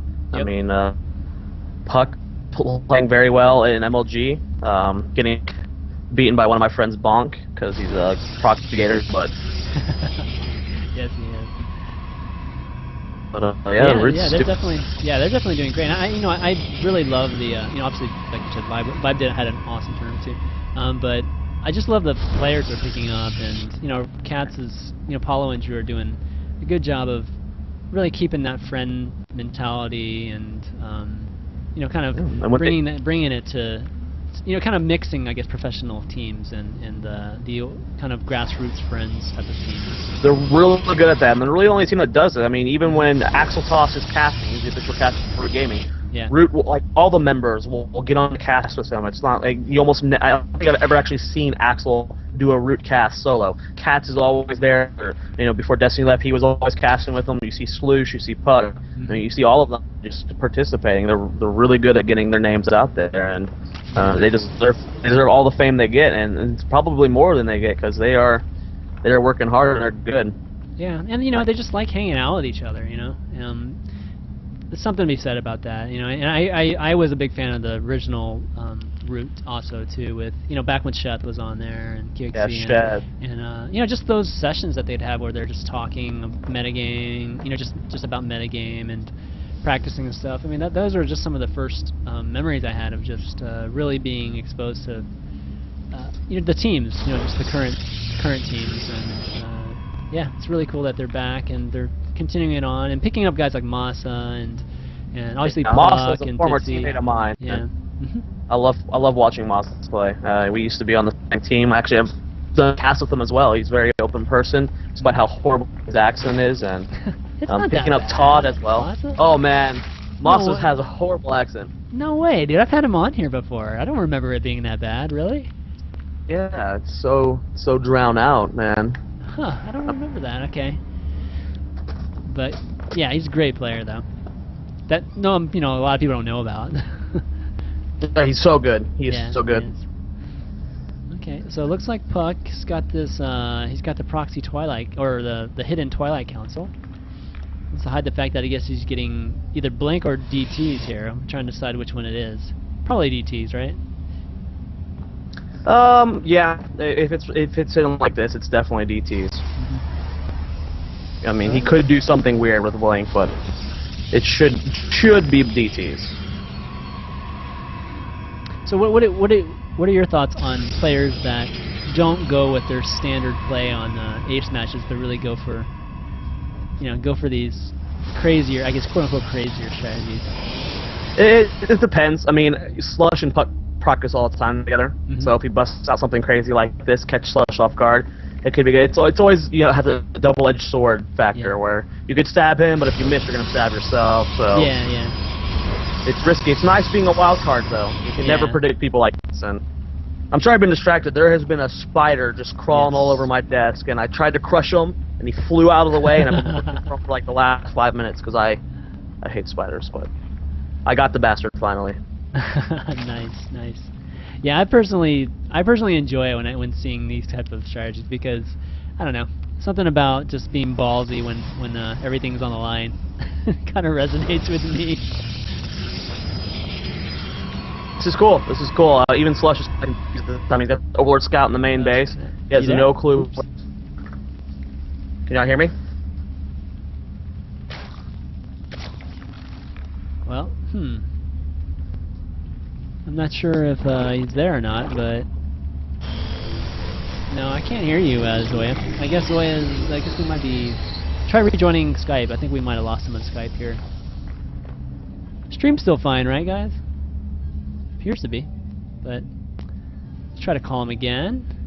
And while this is all happening, we have definitely have a DT up here, and here come the DTs. About 5 DTs going into the base here. And Can you hear me now? let's see, it might be me. Let me just unplug my mic real quick. All right, there we go. You there? Can you hear me now? Okay, I can hear you now. Yeah, that's That's so weird. That's so weird. Puck leaves the game. The DT Oh, no. got scouted. You get back on, GG. Yeah, so yep, so obviously it paid off. That, Alright, well. Alright, so congrats to Slush for winning this best of 5, and let's get these guys on Skype real quick. Let's see, where are you? Oh wow, I love how the new window, good thing we didn't do video, man, that new window just pops up right when I add somebody. Okay, let's see, that's Slush, and let's get Puck on here. And guys, we're going to be doing Q&A right after replay. We're probably going to go over, which game do you think is the best to go over? Game one. Yeah, That's let's go over far. game 1. What's up, Brandon? Or Puck? What's up? Good games, man, good games. I thought you were going to take them there, man. I thought you were going to take them there. Fucking sloosh. Fucking pook.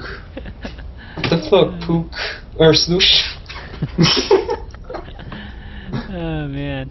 Alright, guys, so, definitely a great series, and congrats, Slash, for winning that. It was a pretty entertaining series. But I figured we'd go over game 1 with you guys before we do some Q&A. How's that sound? Okay. Yeah, I think Okay. it's the only normal game we played. Somewhat. Yeah, game 2 was kind of standard also. No, game 2 was not standard. Game 2 was not standard. What, Triple Forge is not standard? I thought it was. Not the way I did it. Okay. Triple Forge, Again, Sentry game 4 was Tower. good I will also. go triple forge sometimes though. Oh, wait, shoot. I loaded up the wrong game, crap. I loaded up the last I think you need to hide them. It's really like a hidden thing that you need to hide. Well, Something that you that need to game hide. was overall just crazy for him, I think. Cooking sloosh. Okay, so we're going to go over Ohana here, and why don't we fast forward to... What's a good number to fast forward to? Why don't we go to- 25 minutes. No. I think 3 minutes is fine. Alright, let's go 3 minutes, yeah.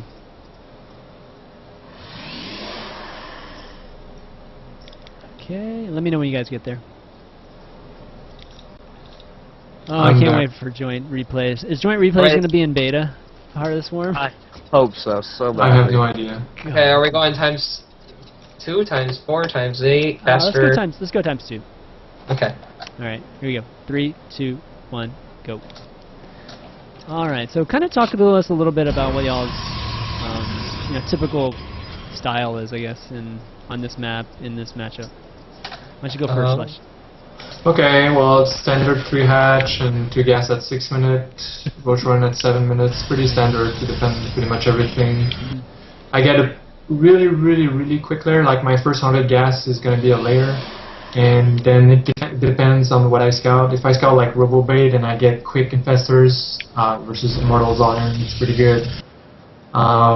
If I see Twilight and I get Roach speed on an Overseer, like all that stuff. Like I try to play really standard. Okay, great. How about you, Puck? Like, I noticed you were opening 2-gate a lot in the series. Yeah, I was looking for a game. I just feel comfortable with it, I don't know. Like I can do Zealot pressure, I can do Stalker pressure, I can do whatever. Okay. I just don't get I don't get as fast as gas as most players. I guess I don't know. I honestly don't know. I don't watch other players, so I kind of just do my own thing. But And again, I thought we were gonna go like 4 Stalkers rush or something. yeah, I Then I did. saw a Zealot at your Zelnaga, I was like, what the fuck? I used to always go Stalkers, but I usually just go Zealots now. Okay.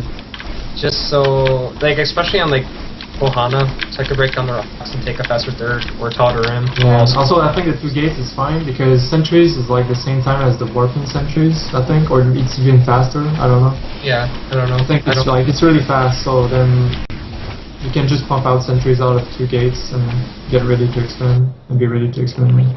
Yeah. So, talk about your decision to go for the delayed evolution chamber and the triple. Like, is that something you do normally? Normally I do the double evo chamber. The triple is just because I scouted the second forge from him. So I figured out like, oh shit, he's gonna have 2 forge, so I need triple evo chamber just to catch up and upgrade. And I like to do like sometimes a mix of roach and lings, because if you only go lings and infestors, then they go archons, zealots, and all that stuff. So do stuff versus versus zealots and archons. So I figured like 3 evos is like it's way better. And also I saw fast third, so I knew he was playing greedy. So I was like, oh, I'm gonna play greedy myself also. Hey, pause it real quick, guys. Okay. Give me a second.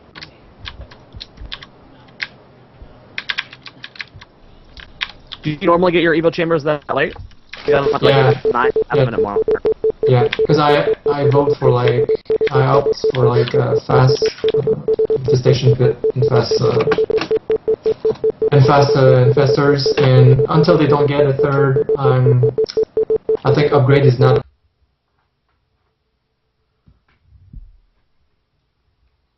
So you guys still there? Shoot. Hold on.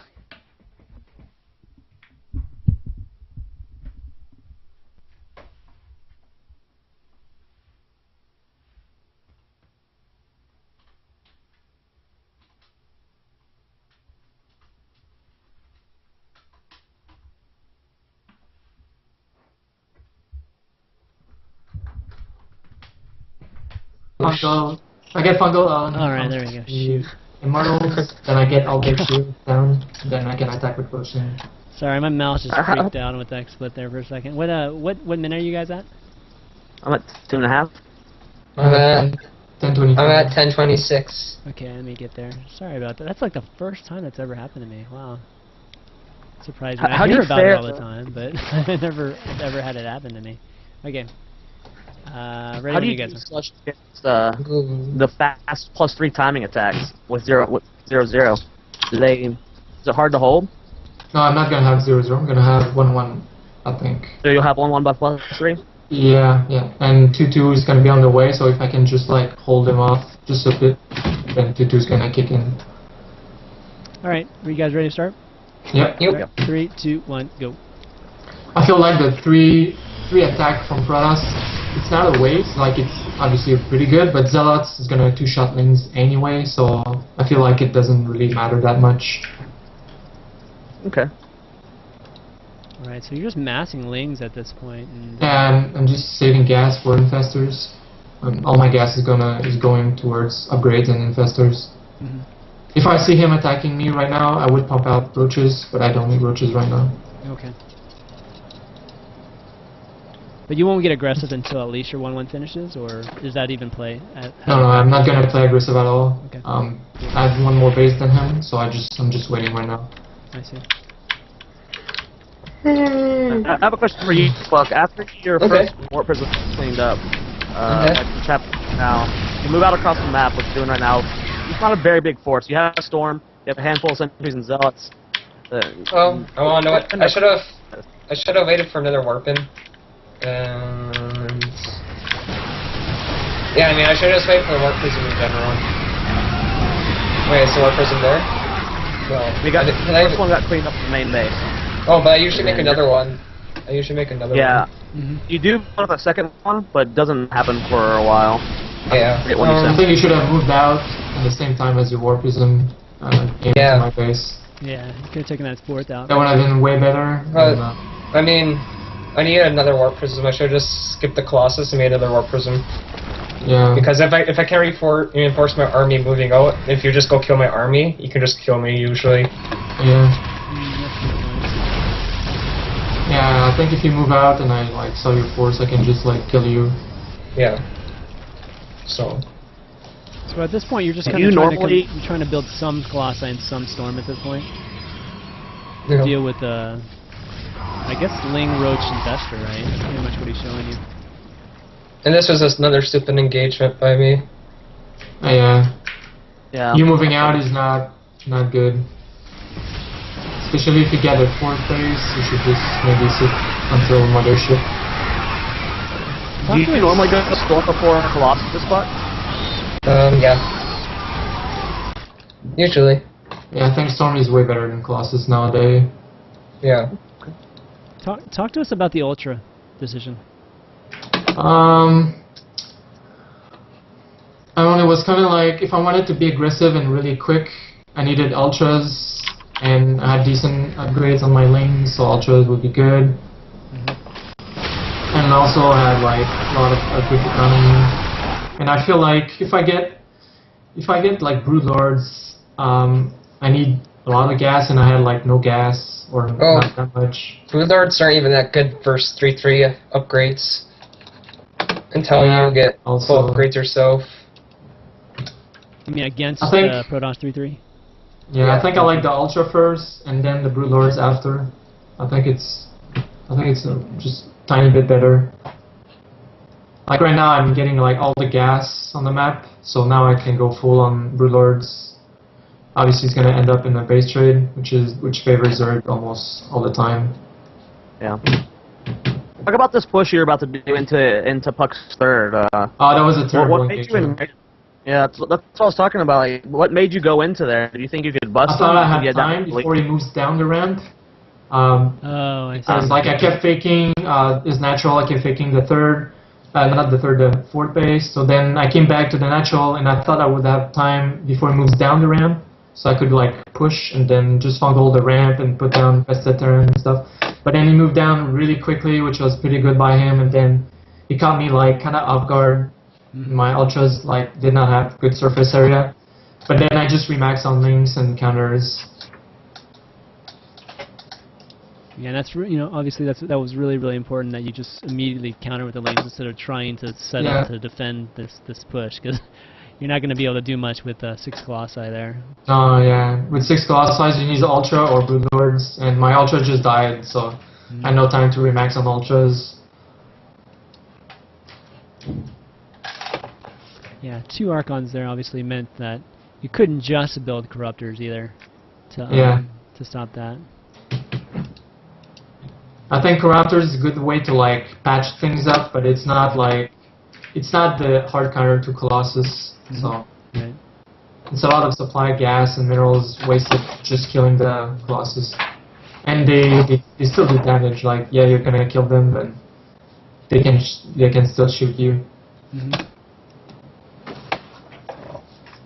And at this point, I just wanted it to be mobile, so I remade Ultras instead of more Corruptors, Broodlords. I just remade Ultra just to kill him, because I knew like he was on still 1 base, but I actually had no income.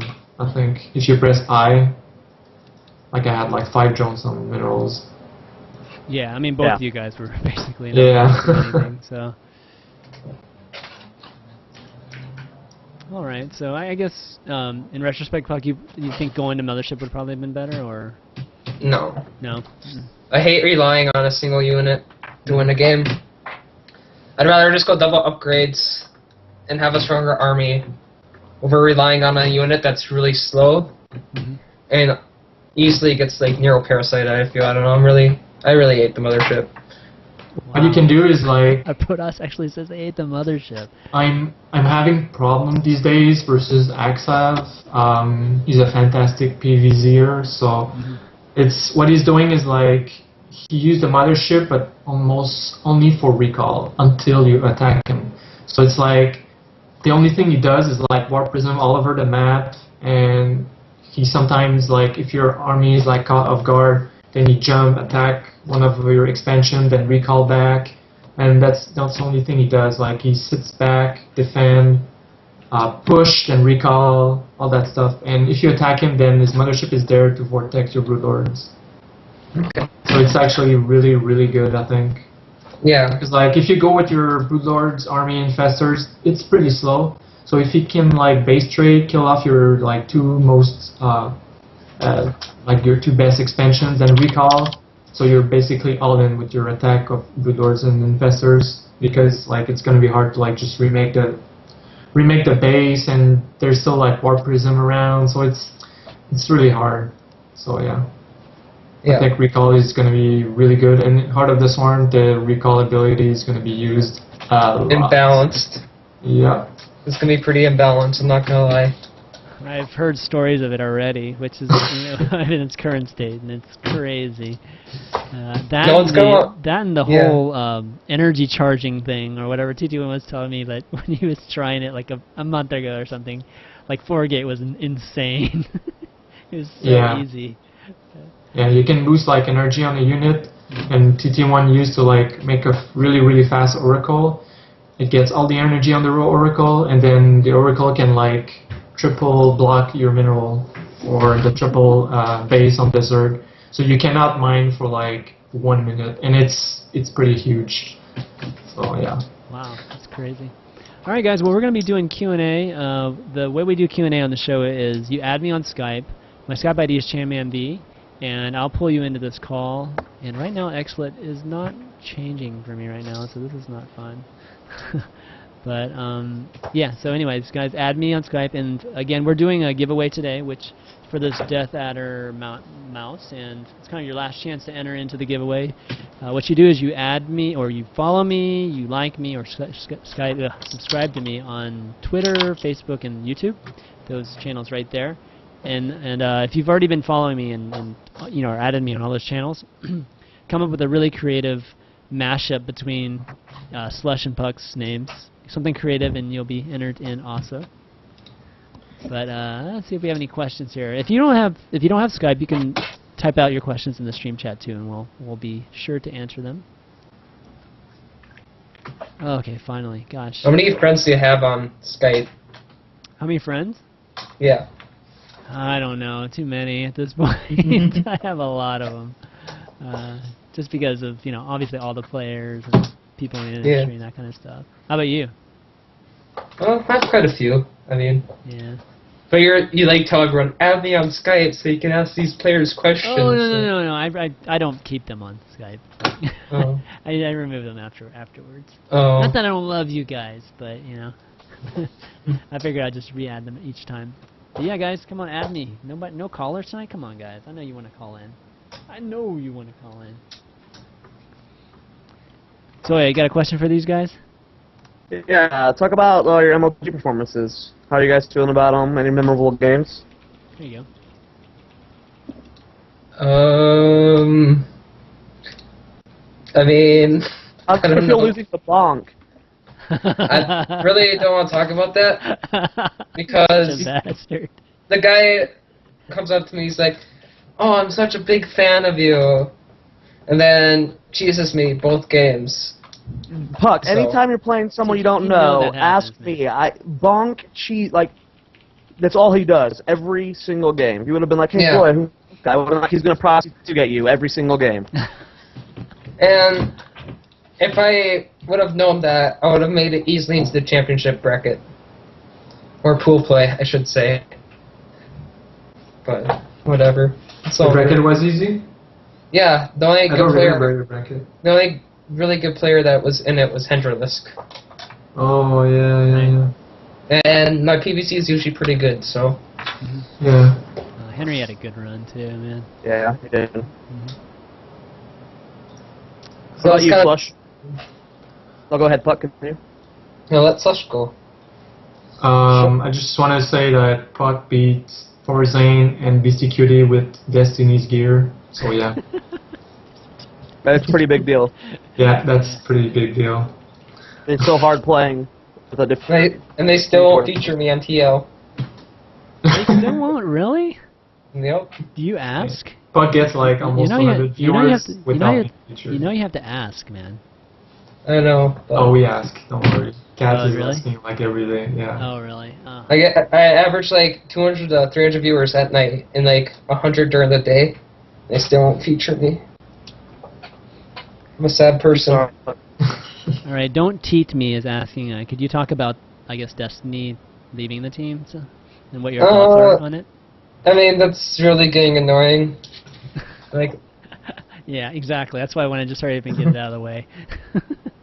I mean, if you saw the pictures, I mean, awesome for you. But I mean, some psycho lady had his passwords, and good old Steven had the same password for all of his stuff or something, and she was just spying on Root Chat and doing things. And I mean, once you get pictures of your online, I mean, it's she had the password of his email, and then with the email she could retrieve Twitter account, Facebook account, Right, of course. with the forget password thing. So yeah, not good. Yeah, not good. I mean, it wasn't so much that. It's just much. I mean, you guys sad. I guess he left Root. Yeah, we're still in Or it's not that contact. big It a just doesn't wear the root tag now. It just Yeah, for sponsorship issue, and just like Katz explained on this thread, and that's Yeah, I mean, you guys are all good friends. So I mean, that's why I figured it wasn't that big a deal for you guys. Just the community obviously made a bigger deal out of it. Let's see. No callers. What's going on here, man? Holy shit! This is crazy. No one likes you, Chris. Dude. Last time I was off, We there always was have like callers, 5 man. callers, and one of them was a troll talking to his mom. He screamed in the mic, and Chris was like, "I didn't see that coming." But when someone says, "Hey, Mom, I'm on the air," it's an obvious troll. Exactly. Yeah, that was. Oh, Yeah. it's fun, See, but I'm still a noob when it comes to trolls, man. I'm so gullible. It's like, oh yeah, really? You're a big fan? Okay, great. It's like, then all of a sudden he starts yelling on the channel. But how about you guys to talk about your future with Root? What are your big plans for the future? And just, I know you said you guys are going to Dallas. Anything other big going on with yourself and Root? How you guys liking the team? What's changing up to do? We started playing IPL Team League. I don't remember the division we're in. I can't spoil results, but I think we're doing good. We're also playing ESEA. I don't even know the division once again, but I think it's like one of the top or something. And How you guys yeah, doing in ESCA? I think we're undefeated so far. So yeah, we're doing We haven't pretty played good. you guys yet. I've been talking to Alex, and we're going to try and do Light versus Root live for ESCA, but I haven't been following you guys too well on it. all right, we got a caller, guys. Yay! Awesome. Nicholas Burnett. Oh, I can't Oh. add you. think- Nicholas, you gotta add me, buddy. There we go. Caller, Turn down the first ball. caller, yay. Nicholas, what's up? What's going on, guys? Thanks for calling in, man. We're desperate Yeah, for no worries. callers. So you got a question for these guys? Yeah, I was just wondering how you guys thought you did in your last MLG. Puck, I thought you did pretty decent. I feel like I did pretty good, but overall, I mean, I feel like I could have gone further. And then, yeah, I got chat, or maybe gotten the loser's bracket for like right before the championship bracket. So my PvP's bad. Yeah. And for me, well, it was kind of really bad. I lost to two Protoses, and then because like I think I didn't work my PVZ at all before MLG. I worked a lot on ZVZ because I figured like since there's a lot of Zergs going, and so I had more chance facing a Zerg. And I ended up facing Axlav, then I lost, and I lost to also range, really close game, and I did a pretty bad mistakes the last game, so I was pretty disappointed. And after the MLG, I really practiced PvZ a lot, and I think it's getting better. So yeah. From the games today, looking nice. Yeah. Exactly. Triple Nidus Worm is a little interesting, but it was fun to watch. Big quad Nidus Worm. He had 4 of them at one point. Yeah. Yeah. I was like, You should- okay, 3's not working, maybe 4. Don't put them so close together next time, man. Make them work at least. Like to Oh find yeah, them. because I wanted to like make a wall Yeah. of Nidus, but who am I kidding? Like it's Didn't 100 work out HP, like it's not good. Yeah, exactly. I thought the first one was going to work, but Puck reacted within like a split second of them going down. He Yeah, was waiting for I was watching my Reverse so bad. He was like singing his games against Scarlet all day today. He's like, That got so annoying. That's all she did. Literally. obviously practicing something. Yeah, that was my next question. I was wondering what you guys thought about Scarlett's run in WCS going like 24-2. It's ridiculous. I think she's the best Zerg in NA by quite a lot. Yeah. I don't know if she's like at Stefano's level, to Foinger's, but I think she's really, really good. So let's see what happens versus the Koreans, and I'm really happy to watch this tournament that is coming. I think it's November in China, the final of the WCS. Yeah. So yeah, She's I'm getting happy to watch her. She's just focused on that too. So. Yeah, she did not even enter MLG. She just wanted to focus on WCS, and I understand her. Same thing with Major. He did not play MLG at all. He just wanted to focus on WCS. Because like the prize money is like, it was almost the same thing as MLG, and it's only NA players. So yeah. How confident are you guys feeling for Major and Vibe when it goes to the World Championship? What was that? How confident do you think Major and Vibe have a good chance of doing really well at WCS Championship, or? Oh yeah, definitely. I mean, I think like during the finals, like at the Raleigh, I mean, Vibe got kind of tired. So as long as they're well rested, I mean, they should do just fine. Yeah, a lot of the players played much better on the first day of the MLG weekend, like in WCS, than they did the second and third days. So it'll be like for instance, Isra. Isra played much better on at Friday night than he did Saturday. But yeah. Also, one thing really important is that 7 out of 8 Koreans that are going to WCS are Protoss. So it's going to be not easy, but it's going to be easier for foreigners to like just practice versus Protoss. Yep. And then when they get there, it's going to be Europeans, NA, and Koreans Protoss. So it's easier than like a mix of Koreans. That's true. All right, Nicholas, thanks. Matt. Have a good one, guys. Yep. We got another question here.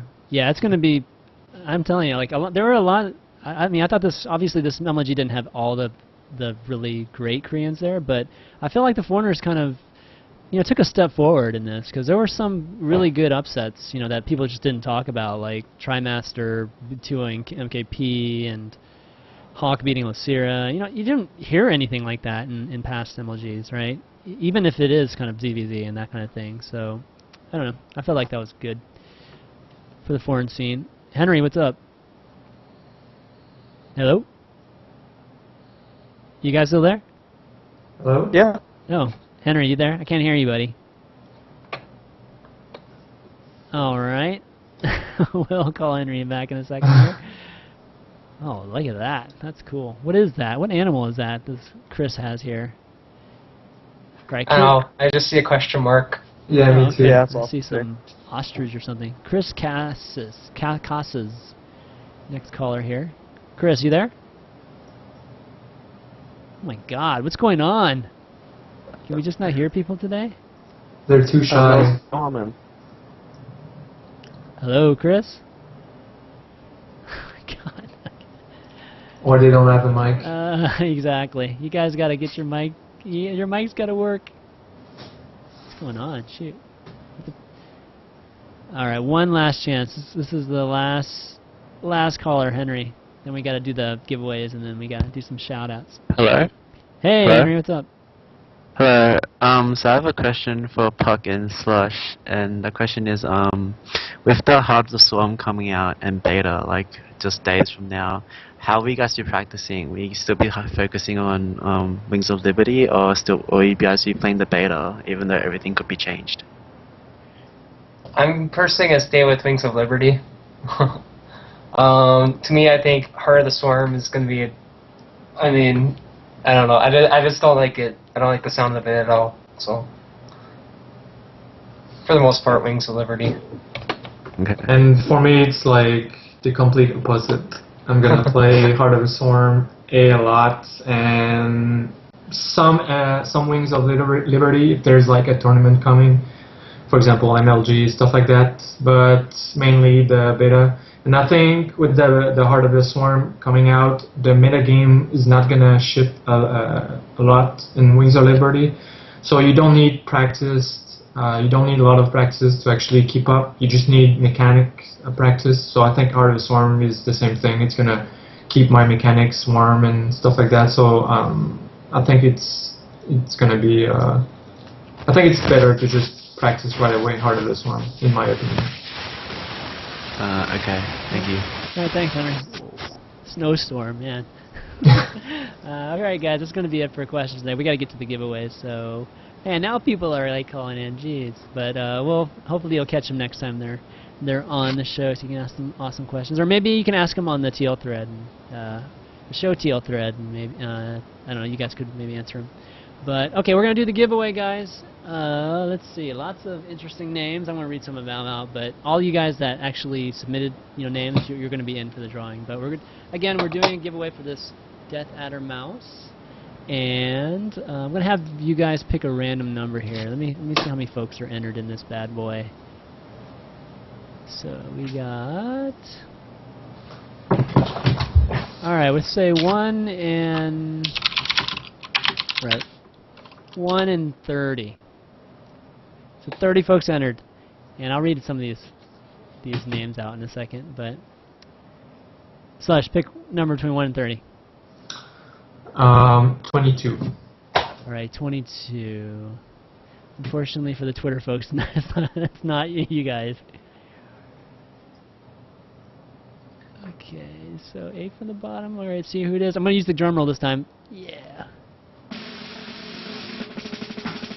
Alright, the winner of this Death Adder mouse is, I can't even pronounce his name, Freaqo on YouTube. It's Phreaqo. Let me just type this in here so I can freaking remember. Winner is Freaqo on YouTube. Congratulations, buddy. I'll be getting in touch with you soon, and you're a winner of this bad boy. I'll be sending it to you soon. And I've got like this pile of packages right here. I gotta send out some of the giveaways. It took me forever to find boxes for these things to send out. So, but yeah. Anyway, some of these names that people came up with. Let me read some of them off. Puck and Slush, Roots Bush Luck. I guess the combination used. Pook Prism, Root Puck Prism. Let's see. Puck and Slushantino. Puck and Slushantino, I guess like Quentin Tarantino. Oh, clever. Some guy says Slush is the changeling because of his adaptability, and Puck is the air traffic controller because of his warp prism. What? All right. Holy shit! That guy deserves a mouse. Actually, I think David's won. Has he won one before? I can't remember. Let's see. Slushy Pucky. Luck of the... Oh, man, they just combined y'all. It's like an anagram, basically. Alright, I guess that's it. Well... We have to agree that Puckleberry Slush is the best, by far, right? Puckleberry Slush was, I think, pretty darn good. And that was, of course, yours. Yes. But, yeah, thanks to all you guys for obviously participating and entering. And, again, we're going to be doing these every single week. And I've got a keyboard and a headset coming up in the next 2 weeks, so we're gonna have some obviously bigger I think not bigger shows, but like Razer sponsored players, I guess, on for those shows, just so we can do that for them and for obviously for Razer and stuff. But why don't we do some shout outs now? You wanna start off, Slush, and then we'll go to Puck? Yeah. Well, Root sponsors, Twitch TV and Rush Order Tees, thank you. And also follow me on Twitter, ROOTSlush, and Twitch TV, it's twitch.tv/slush. So, yeah. Alright, Puck? For the most part, what Slush said. Then my Twitter's at RootPuck. Twitch at PUCKK. I'd like to thank my family for being so awesome. And all my friends who watch me, that being my viewers in general, you know, be my friends. Damn, you have a lot of friends. Are you jealous, Sloosh? Yeah. TL, Good. add him on the featured streams, guys. This guy definitely deserves to be on there. It's like I know, I'm too BM. I don't deserve it. He I'm sure sometimes doesn't wear a shirt on stream. It's nice. Okay, Podcast don't or add him to rock the feature stream, TL. Zoya, you have any shoutouts? Yeah, shout out to my team, Light Esports. Follow on Twitter. Check out our website. We do a bunch of interviews there. Follow me on Twitter, ZoiaLight. My Twitch is StarCraft Squad, and yeah. Awesome. Well, big thanks again, for all of you guys for coming on and helping us out with this Labor Day show. I think it was a success, and the games were fun, and it's great casting with you.